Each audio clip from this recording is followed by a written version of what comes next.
A paz do Senhor a todos. Eu sou o missionário Guerra e hoje eu trago uma palavra que está no livro de Mateus, capítulo 7, versículo 13 e 14. O título desses dois versículos está na minha Bíblia, que é a versão King James, está escrito: Os dois únicos caminhos. O versículo 13 vai dizer: Entrai pela porta estreita, pois larguei a porta e amplo o caminho que leva à perdição, e muitos são os que entram por esse caminho. O versículo 14 diz: Porque estreita é a porta e difícil o caminho que conduz à vida. Apenas uns poucos encontram esse caminho. Meus amados, esses dois versículos é uma ilustração que Jesus usou para falar a respeito de quem está trilhando o caminho da perdição e o caminho, e falando do caminho que leva à vida. Esses dois versículos estão inseridos naquele Sermão do Monte. Meus amados, mas eu quero chamar a atenção de vocês a respeito da importância e da profundidade, do peso que esses dois versículos ele traz. E que muitas vezes a gente passa desapercebido sem notar essa importância. Porque o versículo 13 ele explica quem entra pela porta larga e trilha o caminho amplo que leva à perdição. São as pessoas que estão fora da igreja, as pessoas que não tiveram contato com o evangelho, são pessoas que não querem ter esse contato, são também aqueles que já tiveram contato com o evangelho, crentes, por exemplo, que se batizaram, frequentaram a igreja, mas que de um momento para o outro se afastaram.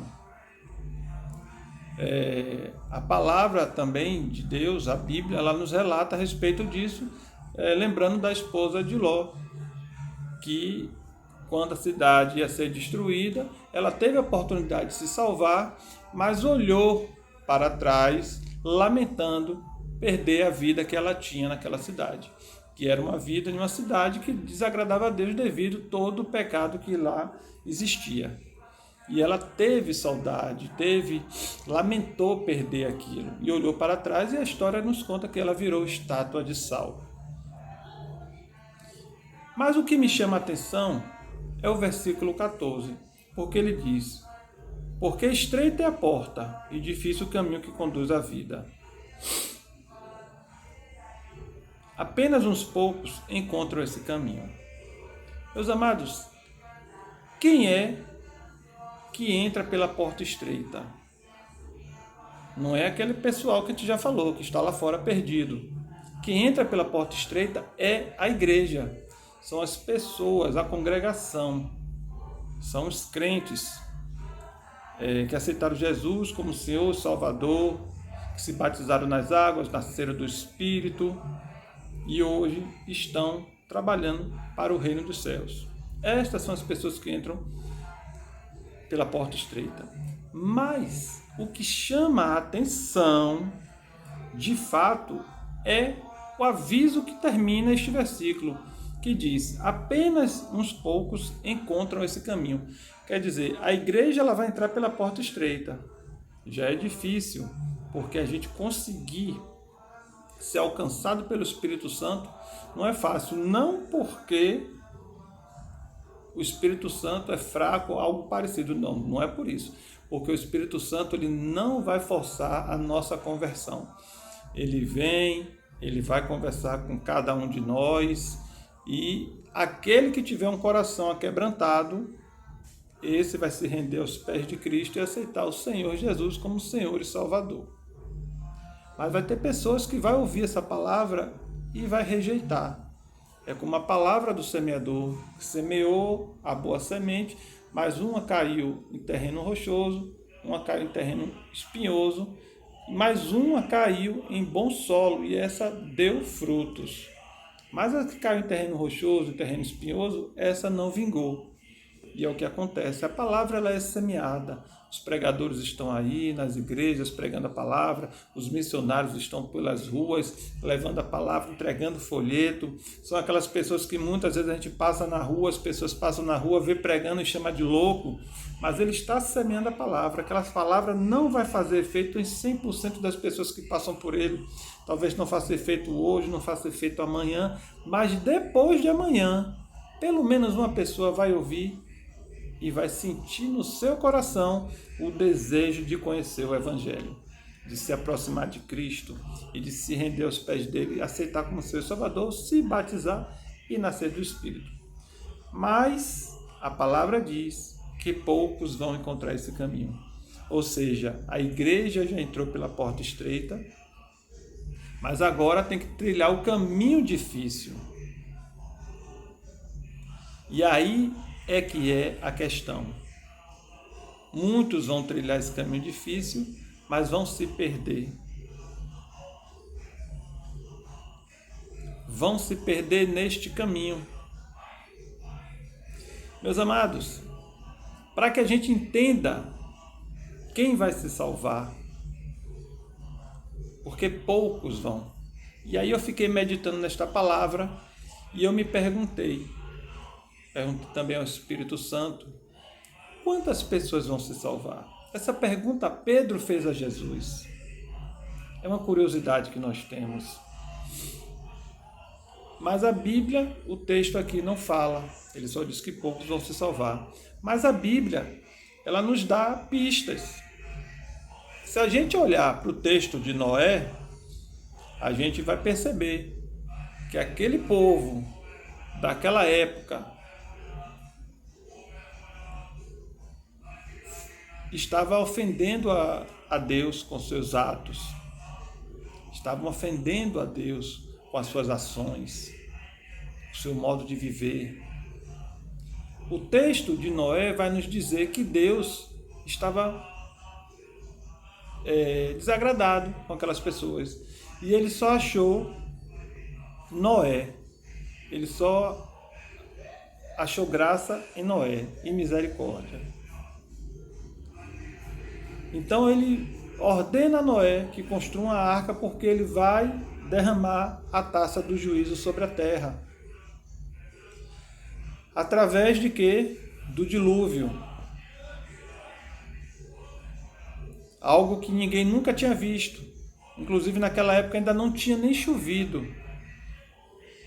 Então, meus amados, percebam que Noé pregou 100 anos o arrependimento para aquelas pessoas que haviam dilúvio, que aquelas pessoas tinham que se voltar às boas práticas, mas as pessoas não deram ouvido. E chegou o dia em que o dilúvio iria ter seu início. Deus ordenou que Noé entrasse na arca, mas seus filhos e as esposas. Ou seja, só a família de Noé se salvou. Mas o que eu quero contar sobre isso? Veja bem, quem estuda a Bíblia acaba em um dado momento, em um determinado tempo, se perguntando quantas pessoas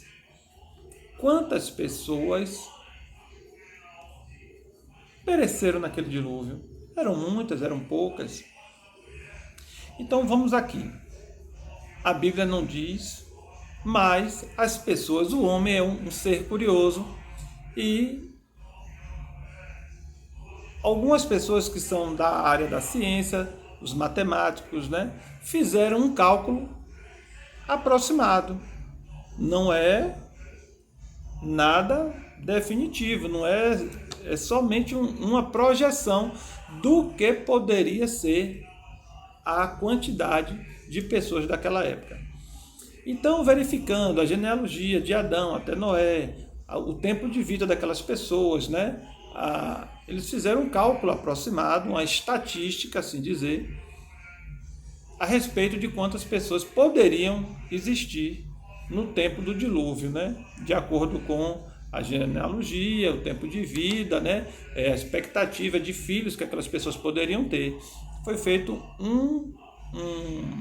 uma experiência, uma projeção matemática, só para a gente ter uma ideia. E os matemáticos, os cristãos, curiosos que fizeram este cálculo, eles imaginam, chegaram à conclusão de que na época de Noé poderia ser que existisse na face da Terra naquela época cerca de 100 milhões de pessoas. 100 milhões de pessoas. Então percebam que de 100 milhões de pessoas, apenas 8 pessoas foram salvas. Se a gente olhasse para a arca, a gente poderia achar que aquela porta da arca era grande. Mas para 100 milhões de pessoas, realmente ela era estreita. E as pessoas preferiram andar por todos os lugares, por todos os caminhos, menos nos caminhos do Senhor. E de forma alegórica a gente entende que na porta estreita, que é a porta da arca, só entrou Noé, seus 3 filhos e as esposas, 8 pessoas. A gente também vai olhar outro exemplo, as pessoas que estão lá no Egito, na escravidão, que saíram de lá. A Bíblia relata que foram cerca de 2 a 3 milhões de pessoas, porque eles contam os homens adultos, 600 homens adultos, 600 mil homens adultos, e fazendo essa projeção,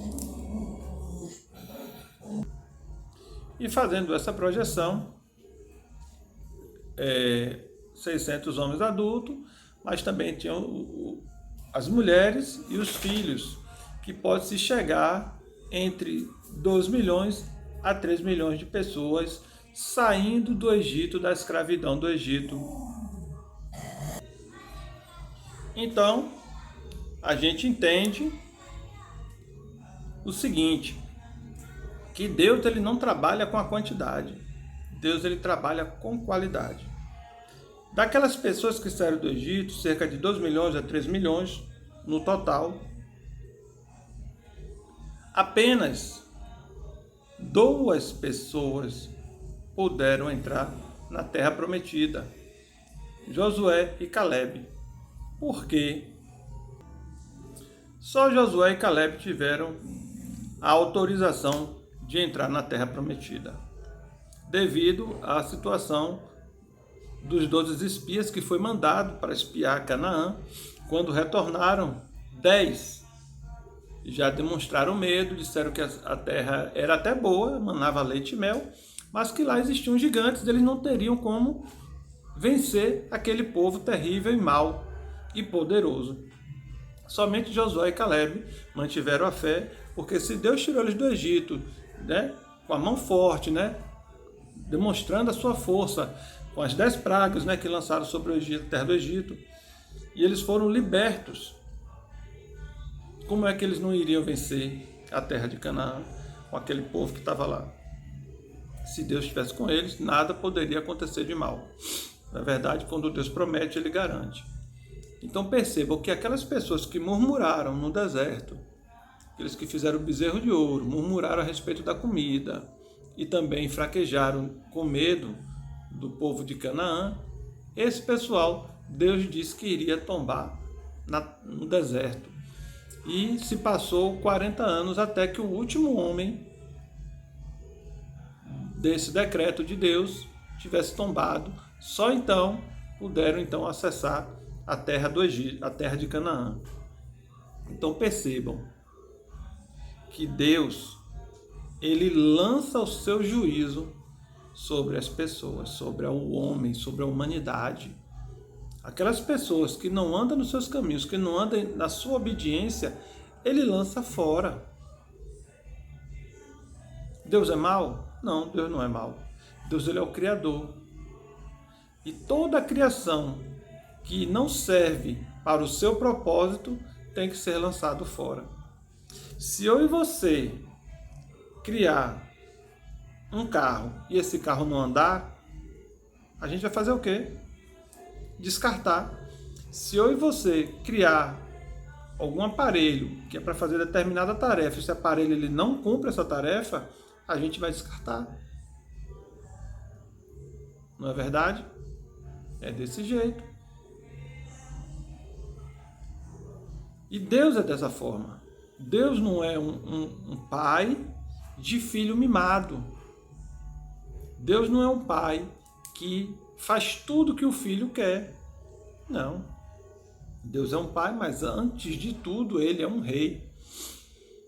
E nós vivemos para o reino dos céus. Nós temos que aceitar a hierarquia que existe. Deus manda, a gente obedece. Mas Deus é um tirano? Também não. Porque os caminhos do Senhor são melhores do que os nossos caminhos. Os projetos de Deus são melhores do que os nossos projetos. Quando tudo na nossa vida dá errado, a gente vai buscar a Deus, a gente clama a Deus. Quando tudo está dando certo, como aquelas pessoas do Egito, né? Como o povo de Deus, melhor dizendo, não aquele povo do Egito, como o povo de Deus em modo geral, durante toda a história, quando tudo estava dando certo, eles se esqueciam de Deus. Mas, quando as coisas começavam a dar errado, eles voltavam aos pés do Senhor, clamavam ao Senhor por ajuda, por misericórdia. E Deus, fiel ao seu povo, sempre voltava e reafirmava a aliança com aquele povo. E comigo e com você não é diferente.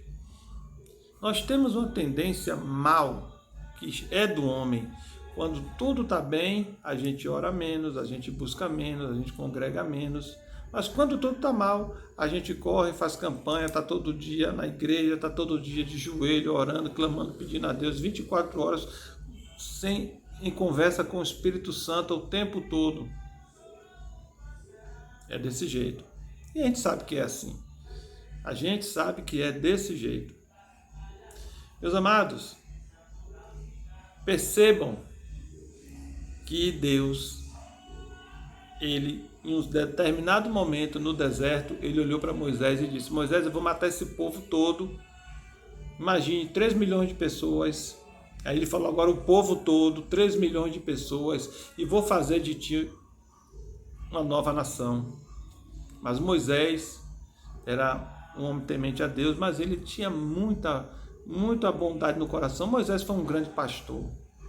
Ele conduziu aquelas pessoas com mão forte, com muito sacrifício, e ele não abdicou daquela posição que Deus lhe colocou. Ele não abriu mão daquilo, ele cumpriu a missão que Deus lhe colocou, Deus entregou na sua mão até o final, até o último dia de sua vida. E ele falou com Deus: Deus, se o Senhor matar esse povo agora, o que é que as pessoas vão dizer? Que o Senhor tirou o pessoal, essas pessoas do Egito, da escravidão, mas não conseguiu cumprir a sua palavra de levar até Canaã. Por isso o Senhor matou. Então Deus, ele volta atrás do desejo de matar aquele povo, e ele continua então com aquele povo. Mas é aí que ele diz que aquelas pessoas iriam tombar no deserto e só iriam entrar na terra de Canaã após 40 anos, quando todo mundo tivesse perecido. Apenas a geração nova e Josué e Caleb que iriam entrar. Meus amados, a gente tem um caminho difícil para a salvação. A porta é estreita. A palavra, ela é pregada todos os dias, a toda hora, a todo momento. Você abre um aplicativo, você vê um vídeo falando da palavra de Deus. Em meio a tantos outros vídeos, sempre você vai ver um vídeo, vai ver um louvor, vai ver algo da parte de Deus para mim e para a tua vida. A palavra está sendo pregada a todo tempo, como dizia Paulo, em tempo e fora de tempo, a toda hora. Quando você menos espera, você escuta um louvor, você escuta uma palavra, você escuta um versículo, você vê algo escrito numa parede. A todo momento. Jesus está voltando e ele está nos alertando com essa ilustração da porta larga e da porta estreita. Meus amados, eu ainda tive a curiosidade de pesquisar nos dias de hoje, com a população mundial que nós temos hoje, quantas pessoas se salvariam se a gente fizesse um prognóstico do tempo do dilúvio até cá. No tempo do dilúvio, de 100 milhões de pessoas, 8 se salvaram. Hoje existe no mundo cerca de 2 bilhões e tanto de pessoas. E aí, nessa pesquisa, seguindo o raciocínio do dilúvio até hoje, né, esse cálculo matemático que não foi eu que fiz, né, eu fiz essa pesquisa, e para não ficar maçante eu não vou colocar aqui porque ia ficar muito chato, né, e para a gente não interessa, para a gente basta apenas o resultado. Se a gente trouxesse para os nossos dias de hoje, com a população que nós temos hoje, se acontecesse um dilúvio e esses cálculos que essas pessoas fizeram estivesse certo, apenas 658 milhões de pessoas se salvariam dentro de 2 bilhões e tanto de pessoas no mundo. É muito pouca gente, meus amados. É muito pouca gente. Eu creio que esse cálculo que a gente está fazendo aqui, ele é só um raciocínio, algo para ilustrar, né? Preencher uma lacuna, um espaço vago. Mas eu acredito que é mais gente. Eu acredito que é mais gente. Mas ainda assim será pouco, porque a palavra não mente. Nessa população mundial que nós temos hoje, 2 bilhões e tanto de pessoas, aí quase 3 bilhões de pessoas, se eu não me falha a memória, posso me enganar aqui porque eu não anotei aqui, eu estou falando de cabeça o que eu li, posso estar me enganando, mas é 2 bilhões, quase 3 bilhões de pessoas. Poucas pessoas vão se salvar. A palavra de Deus diz que o reino dos céus ele é conquistado à força. Por que ele é conquistado à força? Porque não é fácil, meus amados. Esse mundo, ele atrai a gente. Porque esse mundo, como diz a palavra, ele jaz do maligno. Essa palavra jaz significa conformado. Esse mundo está conformado com o reino das trevas. Ele está cada vez mais poderoso, está cada vez mais atuante. Antigamente o reino das trevas se escondia e hoje ele não se esconde mais. Hoje o reino das trevas ele está à mostra, ele se mostra. Hoje tem pessoas ostentando símbolos, se dizendo isso, se dizendo aquilo, não tem mais vergonha, fala abertamente, afronta o evangelho. Então, meus amados, as trevas ela está aí. Tem pessoas que não acreditam, essas sofrem mais, porque são atacadas pelo reino das trevas, eles sofrem a influência das trevas e não entendem. Tem aqueles que entendem, acreditam que existe o reino das trevas, o reino da luz, mas preferem o reino das trevas. Tem aqueles que preferem o reino da luz, mas não têm força de seguir esse caminho difícil. Estão trilhando um caminho amplo, entrando pela porta larga, mesmo sem querer. Meus amados, resgatar uma alma desse mundo é terrível, é difícil. Jesus ele chamou Pedro e disse: Pedro, você agora não é mais pescador, você agora é pescador de homens. Então, meus amados, todo cristão ele é um pescador. A gente pesca almas no mar do pecado. Mas é difícil.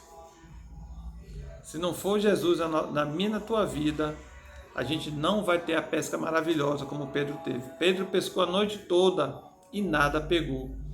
Apenas quando ele foi chegando próximo à beira da praia, Jesus lhe ordenou: joga a rede.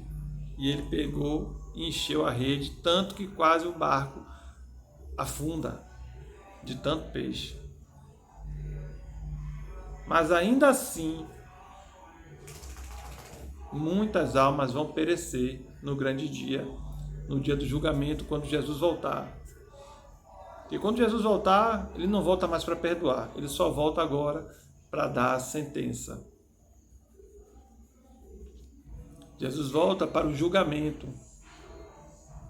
Então, meus amados, que a gente medite nessa palavra, que a gente entenda que é difícil trilhar esse caminho de entrar por essa porta estreita, mas a vitória é a vida eterna. Então a gente tenha força, que a gente persevere, que a gente cumpra a missão que Jesus ele coloca em nossas mãos. Isso também é muito importante. Não basta crer, a gente tem que crer e obedecer. E por que eu falo crer e obedecer? Porque Cristo ele deu uma ordem, que a gente fosse por todo mundo pregando o Evangelho. E tem muito cristão hoje que mal lê a Bíblia. Tem muito cristão hoje que mal lê a Bíblia. Então como é que eu vou pregar se eu não conheço a palavra de Deus? Como é que eu vou falar de Deus se eu não conheço Deus? Porque eu só conheço Deus lendo a Bíblia. Então, meus amados, eu queria deixar essa mensagem para que nós pudéssemos meditar mais e mais acerca da salvação, acerca das pessoas que estão perdendo a salvação, da nossa missão, que é resgatar essas pessoas, de nos instruirmos e instruir essas pessoas de como caminhar na presença do Deus Todo-Poderoso. Amém? E assim eu agradeço essa oportunidade e até a próxima.